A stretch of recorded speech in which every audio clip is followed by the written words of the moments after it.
হোজাই আৰক্ষীৰ অব্যাহত আছে ড্ৰাগছ বিৰোধী অভিযান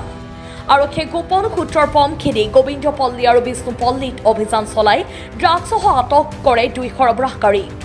ধৃত 2 সৰবৰাহকাৰীৰ পৰা 45টা ড্ৰাগছ ভৰ্তি কণ্টেইনাৰ আৰু এটা ড্ৰাগছ ভৰ্তি চাবোনৰ বাকচ জব্দ কৰে ধৃত 2 সৰবৰাহকাৰীৰ নাম ক্ৰমে দীপ দাস আৰু প্ৰসেনজিৎ দাস হোজাই আৰক্ষী থানাৰ ভাৰপ্ৰাপ্ত আৰক্ষী বিষয়া দণ্ডাধৰ চৌধুৰীৰ নেতৃত্বত চলিছিল এই অভিযান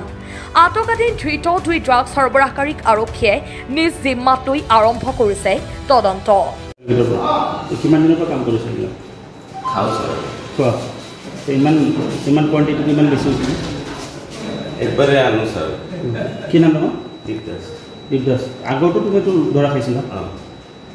কাৰ পৰা কৰিছিলো ব্যৱসায় নকৰোঁ ছাৰ কাৰ পৰা আনিলা এই ৰেলগেটৰ পৰা জামনলৈ নাম কি যাৰ পৰা আনা মানে মালিকটো জেলত আছে এই মাংস দোকানীটোৰ পৰা কিমান দিনৰ পৰা তেনেকুৱা তুমি